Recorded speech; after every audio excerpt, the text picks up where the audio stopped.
The Grand Council chamber stretched across the entire upper level of the Imperial Palace on the Velkhari homeworld. Ambassador Kelthor walked slowly across the polished black floor with his forearms carrying data tablets. His scales were pale with worry as he approached the elevated platform where Empress Velsera sat surrounded by her military advisors and political counselors. The chamber was filled with the most powerful beings in the Velkhari Empire, and they were all watching him with expressions that ranged from boredom to mild curiosity. He had requested this emergency session to deliver a warning from the elders of the Outer Rim, but he could already sense that his message would not be well received. The Empress gestured for him to speak, and Kelthor activated the holographic projector in the center of the chamber. Images of a blue and green planet appeared floating in the air above them. The planet looked peaceful and beautiful, with swirling white clouds and vast oceans that reflected light from its yellow star. This was Earth, and it was home to the species called humans. The elders had sent detailed files about this species along with their urgent warning, and Kelthor had spent weeks studying everything they provided. What he learned had kept him awake through many sleep cycles and filled him with a deep sense of dread. He began his presentation by explaining that the humans had only recently developed faster-than-light travel technology. They had established colonies in 3-star systems that bordered Velkhari territory, and their expansion showed no signs of slowing.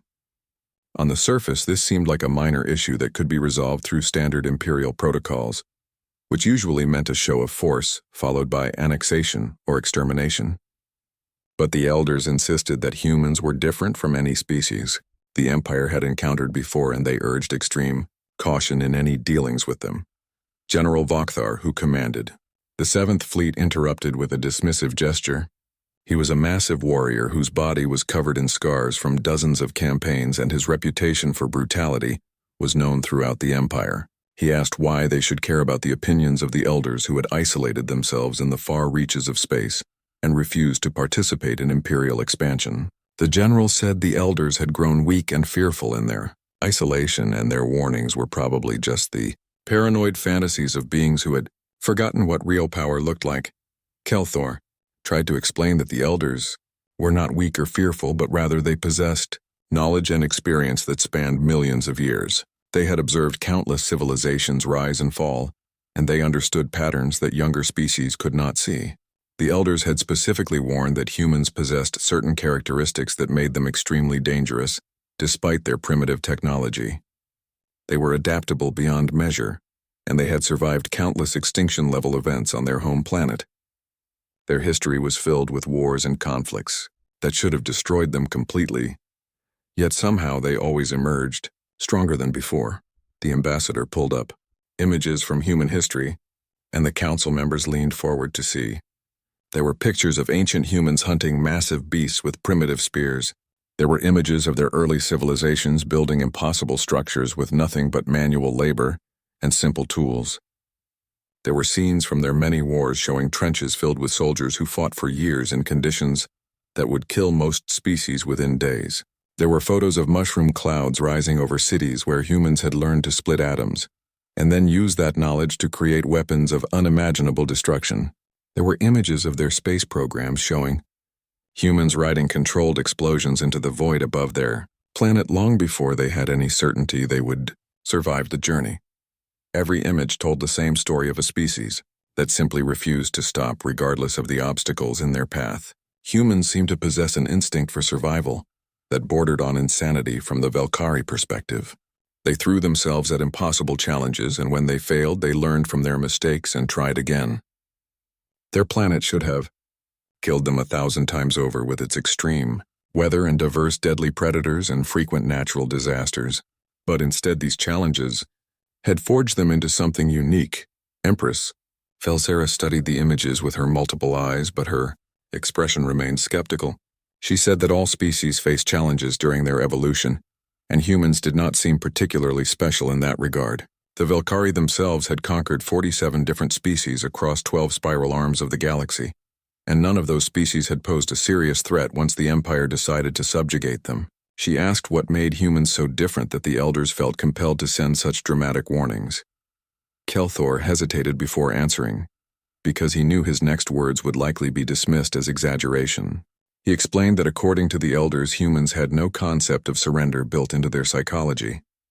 Most species would submit when faced with overwhelming force, because survival instinct told them that living as subjects was better than dying in futile resistance. Humans seemed to lack this basic survival calculation, and they would fight to the last individual rather than accept subjugation. More importantly, they remembered defeats and insults across generations, and they never stopped seeking revenge against those who wronged them. The dear council chamber erupted in laughter, and the sound echoed off the high ceiling like breaking glass. General Vakthar slapped his armored knee with one hand, while his other hands gestured dismissively at the holographic display. He said that every species claimed to be fierce warriors before they met the Velkari military, and every species learned to kneel eventually. The general suggested that humans would be no different, and in fact their small size and lack of natural weapons made them seem particularly weak compared to most spacefaring races. Another council member pointed out that human technology was centuries behind Velkari capabilities. Their ships were slow and inefficient, and their weapons were crude kinetic devices that could barely scratch modern military shielding. Their colonies were poorly defended with minimal orbital platforms and small garrison forces. Taking control of human space would be trivially easy, and it would send a message to other species in the region that Velkari expansion could not be stopped or even slowed. Kelthor made one final attempt to convince them by reading directly from the Elder's warning. The ancient text described humans as survivors above all else, and it explained that they had evolved on a death world where everything was trying to kill everything else. They had learned to turn every disadvantage into an advantage and every setback into motivation. The Elders warned that attacking humans would not lead to a quick victory, but rather to a long grinding conflict that would cost the Empire dearly, even if they eventually won. Most importantly, the Elders stated that humans had a concept they called total war, where entire populations mobilized for conflict and accepted any sacrifice necessary to achieve victory. The Empress raised one hand for silence, and the laughter died away. She thanked Kelthor for his presentation and for bringing the Elder's warning to the Council's attention. Then she dismissed that warning completely and explained that the Empire could not show weakness by avoiding contact with a species simply because ancient isolationists sent fearful messages. The humans had built colonies and systems that the Empire considered part of its rightful territory, and that transgression could not be ignored without encouraging other species to test Velkari resolve. She turned to General Vakthar and gave him direct orders to take the 7th Fleet to the nearest human colony. He was to demonstrate the price of trespassing in Velkari space through a show of overwhelming force. If the humans surrendered immediately and agreed to evacuate their colonies, then they would be allowed to leave peacefully. If they showed any resistance, then the general was authorized to use whatever force necessary to eliminate the colony completely and ensure no humans remained in Imperial territory. The general bowed low and accepted his orders with obvious enthusiasm. He said that the campaign would be brief and decisive, and probably would not require more than a single planetary bombardment to convince the humans of their mistake. He estimated the entire operation would take less than a week from arrival to complete pacification or elimination of the colony. The council members nodded in approval and began discussing how to divide the newly acquired territory once the humans were removed. Kelthor gathered his data tablets and left the council chamber with a heavy heart. He had done everything he could to prevent this disaster, but the Empire was too proud and too confident to listen to warnings about an apparently primitive species. As he walked through the palace corridors, he could not stop thinking about the images from human history and wondering what would happen when the Velkari military encountered beings who had survived everything their own planet could throw at them. The Elders had been very clear in their warning, and their track record for predictions was nearly perfect over millions of years of observation. 3 days later, the 7th Fleet departed from the Imperial shipyards with 300 warships of various sizes and classes. Each ship was the product of centuries of military engineering and equipped with weapons. Captain Jake Morrison was sitting in his office reviewing supply manifests when the alarms started blaring throughout the New Haven Command Center. He dropped the datapad and ran toward the main operations room, where his small staff was already scrambling to their stations.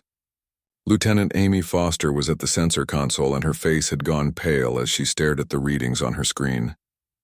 She looked up when Jake entered and told him they had 300 unknown contacts entering the system at high velocity. The ships were massive and their power signatures were unlike anything in the human database of known vessels.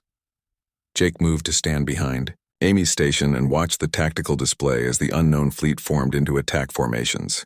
The ships moved with perfect coordination like a school of predatory fish, and they were heading directly toward New Haven. He asked if there had been any communication from the vessels, and Amy shook her head before explaining that they had just received a transmission. She played it back, and the automated translation software converted the alien language into English. The message was simple and brutal, demanding that all humans evacuate the planet within 6 hours or face complete destruction through orbital bombardment. New Haven was home to 50,000 colonists who had spent 5 years building farms and homes and schools on a planet that reminded them of Earth. They had children who had been born here under the light of a sun that was not Sol, and those children knew no other home. They had elderly people who had spent their life savings on passage to the colony because they wanted to see humanity spread to the stars. They had farmers and teachers and doctors and engineers who had come here to build something new and better than what they left behind on the overcrowded inner worlds. Jake felt anger rising in his chest as he thought about telling all these people they had 6 hours to abandon everything they had built. He asked Amy about the status of their connection to Earth, and she told him they had sent an emergency message the moment the alien fleet appeared. But Earth was 4 weeks away at maximum faster than light speed, and even if they dispatched a rescue fleet immediately, New Haven would be on its own for nearly a month. 6 hours suddenly seemed like an impossibly short amount of time, but Jake knew he had to use every second wisely. He ordered Lisa Chen at Communications to send a response to the alien fleet asking for more time to evacuate and explaining that they had children and elderly people who could not be moved quickly. Jake hoped that even aliens would understand the need to protect the vulnerable, but he was not optimistic. While they waited for a response, he called Greg Palmer, their chief engineer, and told him to start preparing the deep shelters that had been built into the bedrock beneath the colony. The shelters were supposed to be for tornado protection since New Haven had violent weather systems, but they would have to serve as bomb shelters now. The alien response came back within minutes, and it was worse than Jake had feared. They had reduced the deadline to 3 hours and added that any resistance would result in the complete annihilation of every human on the planet. There would be no second chances and no negotiations beyond immediate surrender and evacuation. Jake looked around the command center at his small team and saw his own anger reflected in their faces. These aliens had traveled across space to threaten human families, and they expected those families to simply run away and abandon their homes. Jake opened a colony-wide channel and spoke calmly despite the fear and rage churning in his gut. He told everyone about the alien ultimatum, and he did not try to sugarcoat the danger they faced. He explained that help was coming from Earth, but it would take weeks to arrive and they needed to survive until rescue could reach them. Then he reminded them that they came from a species that had survived ice ages and plagues and world wars, and every other disaster their home planet could throw at them. Their ancestors had crossed oceans in wooden boats, not knowing if there was anything on the other side, and they had reached for the stars in metal capsules held together with welds and hope. He told them that humans did not have a word for acceptable surrender when their families were threatened, and today they were going to prove that to these aliens. He ordered all civilians to the deep shelters and called for every combat-capable volunteer to report to the armory. New Haven only had 300 rifles meant for hunting the local wildlife and 3 atmospheric fighters designed for rescue operations, but they were going to use everything they had. If the aliens wanted this planet, they were going to have to take it from the cold, dead hands of humans who refused to run. Across the colony, people began moving with purpose instead of panic. Parents carried children toward the shelter entrances while trying to keep calm expressions on their faces. Farmers grabbed their hunting rifles and whatever ammunition they had stored and headed for the defensive positions that Greg was hastily marking out. The 3 fighter pilots ran to their hangar and started mounting whatever weapons could be attached to their small craft. Nobody was pretending they could win against 300 warships, but they were all determined to make the aliens pay for every inch of ground in orbit Above New Haven, General Vakthar watched the deadline countdown with satisfaction. The humans were not evacuating, and that meant he would get to demonstrate Velkari military might to this entire region of space. He had expected the humans to scatter like frightened prey animals at the first sight of his fleet, but their stubborn refusal to flee was actually convenient. A thorough destruction of this colony would serve as a better warning to other species than watching refugees flee into space. When the 3-hour deadline expired, he gave the order to begin bombardment without any hesitation in his voice. The first plasma bolts screamed down through New Haven's atmosphere, turning the night sky into artificial day. The colonists in the deep shelters felt the ground shake as the weapons struck the surface above them, and they held their children tight while trying not to imagine what was happening to their homes. The bombardment was precise and methodical, with the alien gunners targeting population centers and industrial facilities first. Buildings that had taken years to construct were vaporized in seconds, and carefully tended fields were turned into smoking craters. Jake and his volunteers were in the shelters near the surface with weapons ready and waiting for the bombardment to pause. They knew the aliens would send ground troops eventually to confirm the colony's destruction, and that was when humans would get their chance to fight back. The shaking continued for what felt like hours, but was probably only 30 minutes before the plasma fire finally stopped. Jake gave everyone a few minutes to steady their nerves, and then led them up through the access tunnels toward the surface. The colony they emerged into was unrecognizable as the place they had built. Everything above ground was destroyed or burning, and the air was thick with smoke and dust. Jake felt grief and rage warring in his chest, but he pushed both emotions down and focused on the task at hand. The aliens had killed thousands of civilians in their opening attack, including people who had been too slow getting to the shelters. Those deaths would be avenged, but first the survivors needed to make sure the aliens learned that humans were not defenseless prey. They did not have to wait long before the alien landing craft began descending from orbit. The Velkari soldiers who emerged were confident and careless because they expected to find only corpses and rubble. Instead, they found humans waiting in ambush with hunting rifles that might be primitive by galactic standards, but were perfectly capable of killing living creatures.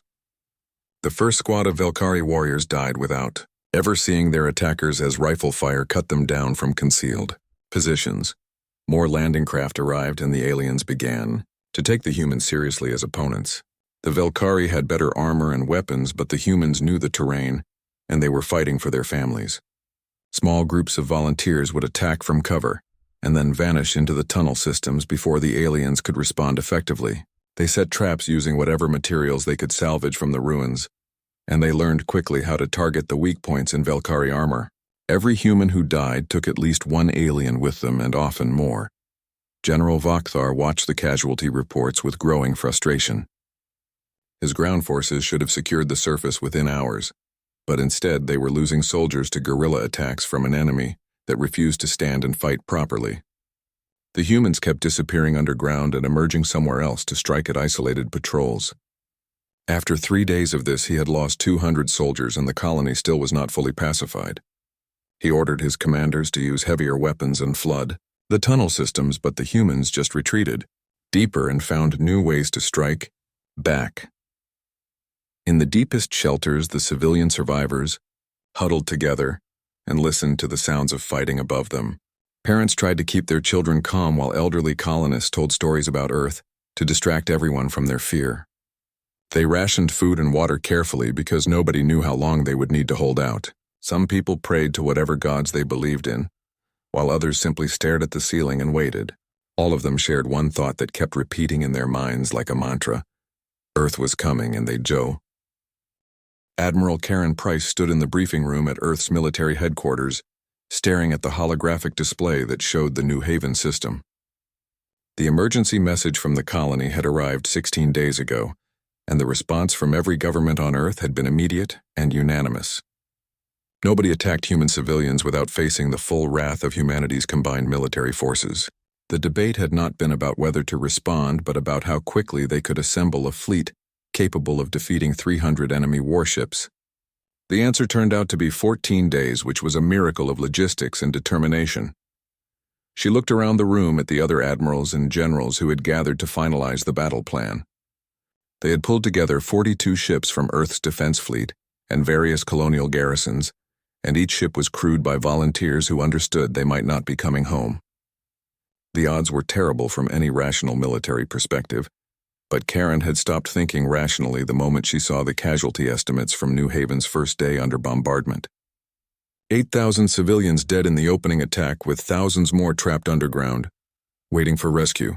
Those numbers had transformed this from a military operation into a moral imperative. Commander Ben Hayes brought up the tactical analysis on the main screen and walked everyone through what they knew about Velkari capabilities. The enemy ships were larger and had more powerful shields than human vessels, but they were also slower and less maneuverable. Velkari weapons were primarily energy-based, which meant they were effective against shields, but less useful against kinetic barriers. The analysis suggested that human forces could exploit these weaknesses, but only if they were willing to accept heavy casualties in close-range combat, where their smaller, faster ships had an advantage. Karen listened to the tactical discussion, but her mind was already made up about their approach. They were not going to fight a conventional battle where both sides exchanged fire at a distance until one side's shields collapsed. They were going to hit the Velkari fleet with everything humanity had learned about warfare over thousands of years of practice. She waited for Ben to finish his presentation and then stood to address the assembled officers. She told them that the Velkari had made a fundamental mistake by attacking civilians, and that mistake was going to cost them everything. She explained that they would be using a new weapons system that had been rushed into production specifically for this mission. The system was called the Swarm, and it consisted of thousands of small autonomous drones that could be launched from each ship. The drones were equipped with basic artificial intelligence that allowed them to coordinate their attacks and learn from enemy defenses in real time. Each drone carried a small explosive warhead, but their real power came from their numbers and their ability to overwhelm defensive systems through sheer volume of targets. The plan was simple in concept, but required perfect timing and execution. The human fleet would emerge from faster than light travel at the edge of the system and immediately launch the swarm.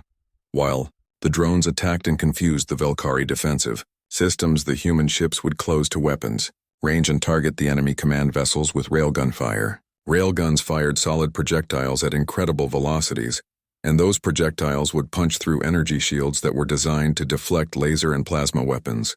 The goal was to decapitate the enemy fleet by destroying their leadership and communications before they could organize an effective response. Karen concluded her briefing by reminding everyone why they were fighting. She pulled up images of New Haven before the attack, showing families at work in the fields and children playing in the streets.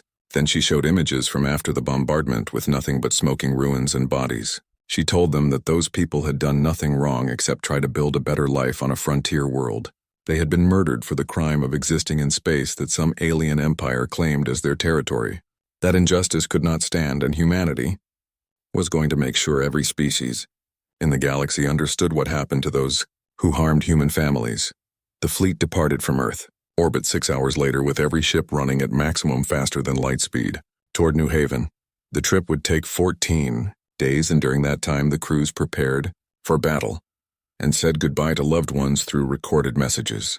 Karen spent her time reviewing intelligence reports and refining the battle plan, but she also wrote letters to the families of every crew member under her command. She wanted them to know that their loved ones had died for something important if the worst happened. She wanted them to know that humanity had responded to the attack on New Haven with everything it had. When the human fleet emerged at the edge of the New Haven system, the Velkari were taken completely by surprise.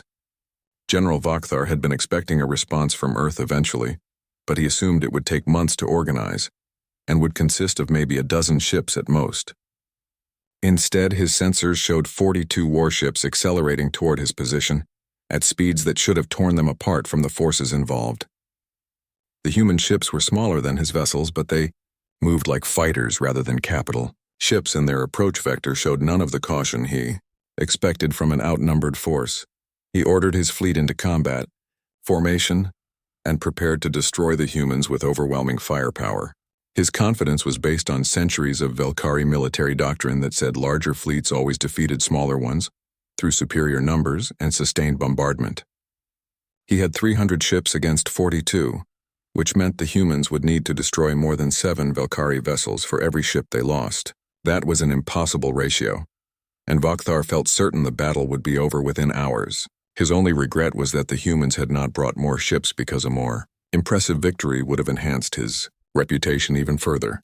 The first sign that his assumptions were wrong came when the human ships began launching their payloads. Thousands of small objects burst forth from each vessel, and his sensors initially categorized them as debris or chaff, meant to confuse targeting systems. By the time the Valkyrie realized the objects were actually weapons, it was too late to mount an effective defense. The drone swarm hit the Valkyrie fleet like a wave of metal locusts, with each drone independently seeking out vulnerable targets on the nearest enemy ship. Valkyrie point defense systems managed to destroy hundreds of drones, but thousands more slipped through the defensive fire.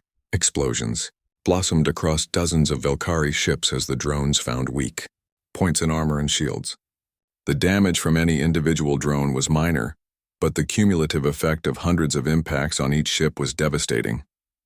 Shield generators overloaded from trying to deflect too many threats simultaneously, and armor plating cracked under repeated strikes. Some drones even managed to penetrate into ship interiors where they detonated near critical systems. Within minutes, the Valkyrie fleet was in chaos, with damage reports flooding in from every ship, and commanders trying to coordinate defense against an enemy that was everywhere at once. While the drones sowed confusion, Admiral Karen Price gave the order for the human fleet to attack. The ships accelerated to maximum speed and opened fire with railguns that had been designed specifically to defeat energy shielding. The solid projectiles traveled at a fraction of light speed and carried so much kinetic energy that they punched through Valkyrie shields like they were not even there. The rounds tore through hull plating and internal compartments, creating massive damage channels that vented atmosphere and killed crew members.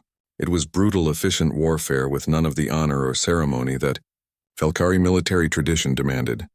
Karen had specifically ordered her fleet to target the command vessels first, and her gunners executed those orders with devastating accuracy. General Vakthar's flagship took 3 railgun rounds in rapid succession, with each impact tearing away sections of the massive ship. The bridge was hit by the second round, and Vakthar barely survived by being thrown into an emergency shelter by the blast. His command staff was not so lucky and died instantly when the bridge decompressed. Similar scenes played out across the Valkyrie fleet as human gunners systematically destroyed every ship that looked like it might be coordinating the defense. Without effective command and control, the Valkyrie fleet began to fall apart. Individual captains tried to mount their own defenses, but they had no experience fighting an enemy that used such aggressive tactics. The humans kept closing the range until they were practically on top of Valkyrie vessels and firing at point-blank distances where it was almost impossible to miss. Some Valkyrie ships managed to return fire, and they did destroy several human vessels, but the exchange rate was heavily in humanity's favor. For every human ship lost 3 or 4 Valkyrie, warships were reduced to floating debris. General Vakthar managed to regain control of what remained of his fleet from an auxiliary command center deep in his damaged flagship. He looked at the tactical display and felt something he had never experienced in decades of military service, which was genuine fear. The humans were not fighting like a weaker force trying to survive, but rather like apex predators that had cornered their prey. They showed no hesitation and no mercy. The 12 surviving ships of the Valkyrie 7th Fleet limped back toward their homeworld, with hulls scarred by railgun impacts and crews traumatized by what they had witnessed. General Vakthar sat in the auxiliary command center of his damaged flagship and stared at casualty reports that seemed impossible. He had lost 288 ships in less than 3 hours of combat, against an enemy that should have been easily defeated. The entire voyage home, he tried to understand how such a disaster could have happened, and he kept returning to the same conclusion, which was that the elders had been right and the Empire had been catastrophically wrong about humans. When the battered fleet finally arrived at the Valkyrie homeworld, the general was summoned immediately to the Grand Council chamber. He walked across the same polished floor where he had stood weeks earlier, filled with confidence and anticipation of easy victory. Now he moved slowly, with his scales dull from shame and his forearms trembling from exhaustion. The council members watched him approach with expressions ranging from disbelief to barely concealed rage. They had sent him forth with the greatest fleet assembled in a decade, and he had returned with only 12 ships and tales of Defeat Empress Velsera sat on her throne, radiating cold fury as she ordered Fokthar to explain how their military might had been humiliated by a primitive species. The general activated his holographic projector with shaking hands and showed the council footage from the battle. They watched in silence as the human fleet emerged and immediately launched thousands of small weapons that overwhelmed Velkhari defenses through sheer numbers. They saw human ships accelerating to impossible speeds and firing solid projectiles that punched through military-grade shielding. They witnessed the systematic destruction of command vessels and the complete breakdown of fleet coordination. The footage showed a style of warfare that was utterly alien to Velkhari understanding. There was no honor in the human attack and no adherence to the traditional rules of engagement that civilized species followed. The humans fought with the single-minded purpose of destroying their enemies as quickly and efficiently as possible, regardless of cost. Their tactics spoke of a species that had spent its entire history perfecting the art of killing other intelligent beings. Every weapon and every maneuver was designed for maximum lethality with no wasted motion or unnecessary risk. One council member suggested that Fokthar was exaggerating to excuse his failure, but the general played censor, logs that confirmed everything in the battle footage. The humans really did have technology that was superior to Velkhari systems in several critical areas, despite being centuries behind in overall development. Their faster-than-light drives were significantly faster than anything the Empire possessed. Their artificial intelligence systems allowed weapons to coordinate in ways that Velkhari computers could not match. Most importantly, their understanding of warfare was fundamentally different and apparently more effective than traditional Velkhari doctrine. Ambassador, Kelthor stepped forward from his position at the back of the chamber. He had been silent during Vokthar's presentation, but now he carried data tablets containing the information the elders had originally provided. He reminded the council that he had warned them about humans before the fleet departed, and that every prediction the elders made had proven accurate. Humans were survivors who adapted to any challenge. They were warriors who had turned killing into a science over thousands of years of constant warfare. They were stubborn beyond reason, and would fight to the last individual rather than accept defeat. He pulled up more images from human history to illustrate his points. There were pictures of soldiers fighting in trenches for years without gaining more than a few meters of ground. There were stories of cities that held out against sieges for months while their population starved rather than surrender. There were accounts of military units that fought on even after being cut off from support and facing impossible odds. Every example showed the same pattern of humans who simply refused to accept that they could be beaten no matter how dire their situation. Kelthor explained that humans had evolved on what galactic xenobiologists classified as a death world. Earth had extreme temperature variations that ranged from frozen wastelands to burning deserts. It had weather systems that generated storms with more energy than some species used to power their entire civilizations. It had an ecosystem where thousands of species competed for survival through predation and violence. Humans had not just survived in that environment, but had become the dominant species by being better at killing than anything else on their planet. The ambassador continued by pointing out that humans had nearly driven themselves to extinction multiple times through warfare and environmental damage. Each time they had pulled back from the brink and emerged stronger than before. They had developed nuclear weapons capable of destroying their entire civilization, and then learned to control those weapons through sheer force of will. They had polluted their planet to the point of ecological collapse and then invented technologies to reverse the damage. Every challenge made them more dangerous rather than weakening them. Another council member asked what the Empire should do about the human threat. The obvious answer was to assemble an even larger fleet and crush humanity before they could expand further. But Kelthar shook his head at that suggestion.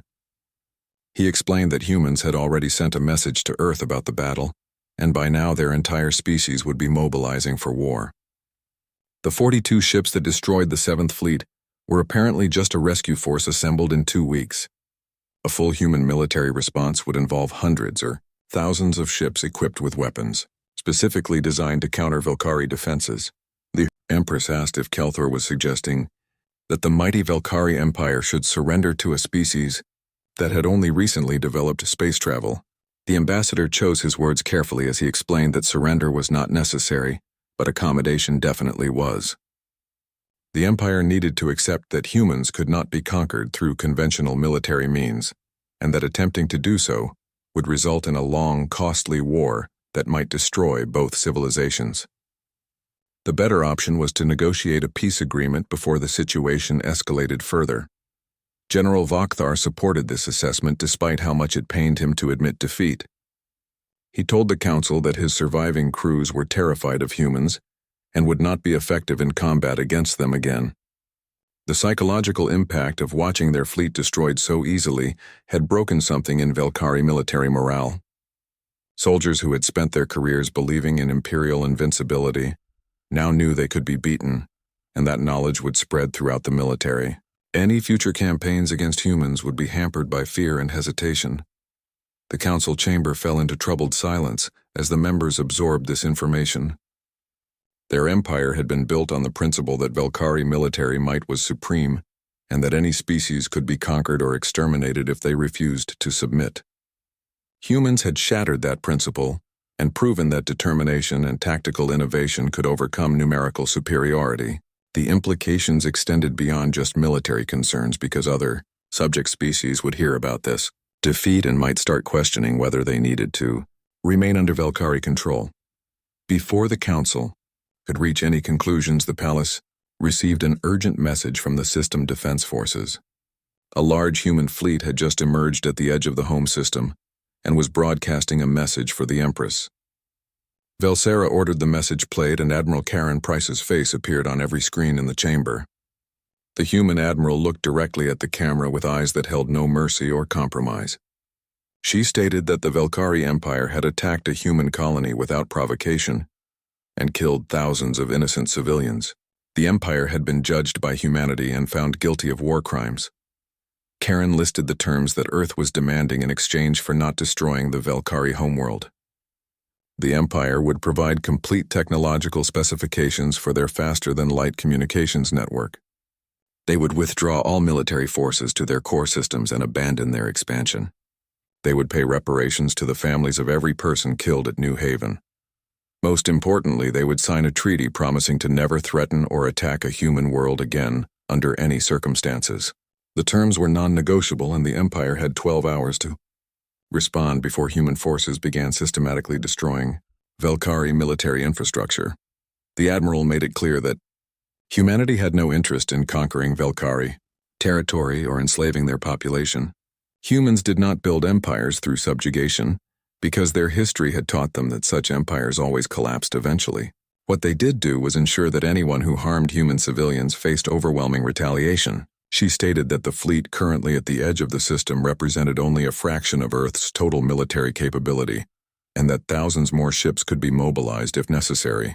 The message was clear, which was that continued resistance would lead to the complete destruction of Velkhari military power. Empress Velsera looked at her advisors and saw fear reflected in all their eyes.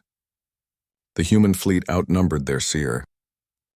6 months after the Battle of New Haven, Captain Jake Morrison stood in front of a memorial wall made from black stone that had been quarried from the bedrock beneath the colony.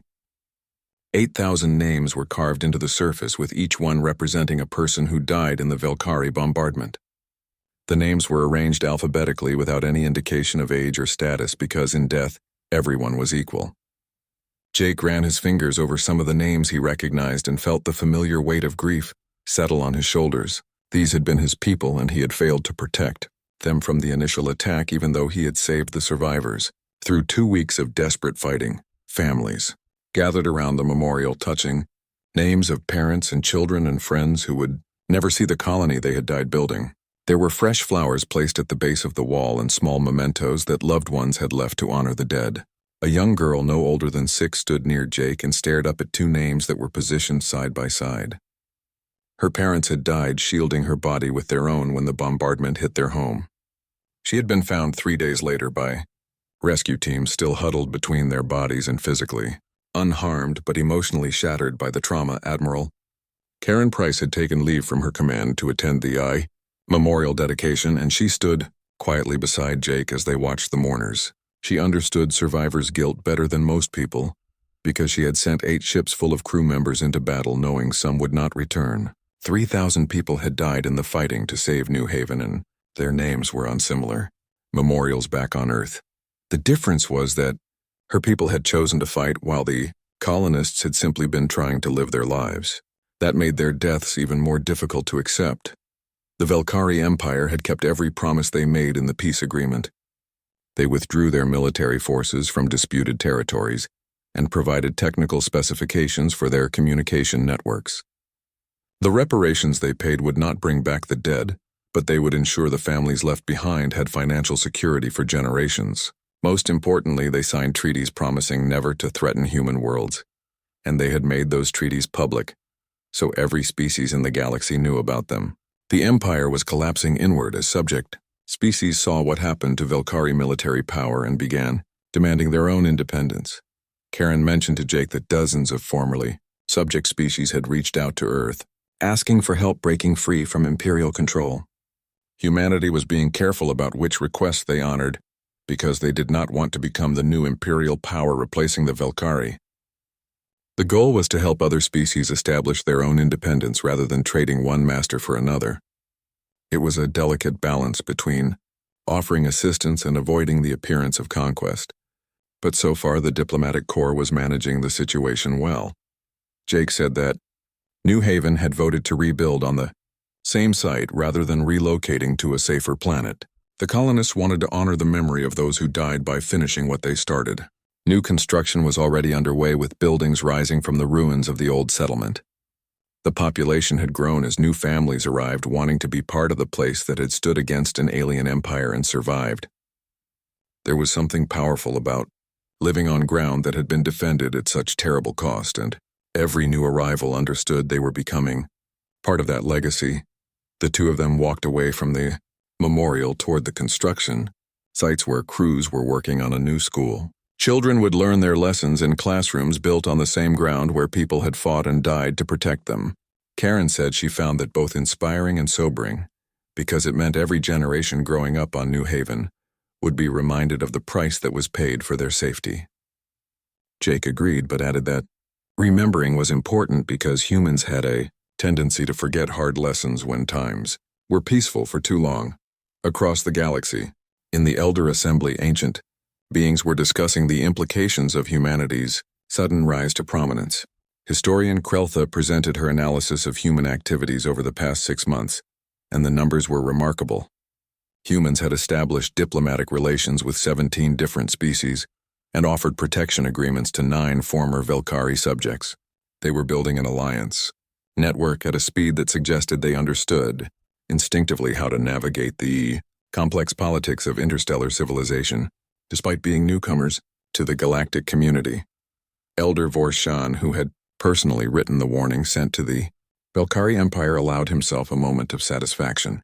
He had been correct about humans being different from typical spacefaring species, and now the entire galaxy was learning what that meant.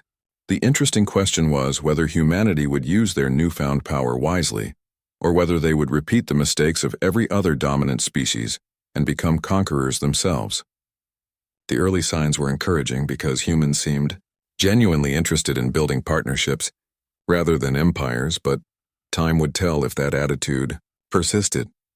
Another elder asked whether they should make direct contact with humanity and offer the accumulated wisdom of millions of years of observation. Vorshan considered the question carefully before suggesting they wait and let humans find their own path first. The species was still figuring out who they wanted to be on the galactic stage, and premature guidance might push them in directions they would not have chosen naturally. Better to observe and be available if humans sought them out, rather than imposing elder perspectives on a species that had always valued independence. On Earth, in the chambers of the United Nations, Ambassador Linda Foster addressed representatives from every nation about humanity's role in galactic affairs. She had been appointed as the chief diplomat responsible for managing relationships with alien species, and the position required her to essentially invent interstellar diplomacy as she went along. 6 months of experience had taught her that most species in the galaxy were desperate for alternatives to the imperial systems that had dominated for millennia. They saw humanity as potential liberators who could help them escape from empires like the Velkari. Linda explained that Earth needed to be very careful about accepting that role because it came with responsibilities that could easily become burdens. Every species they helped gain independence would look to humanity for continued support and protection.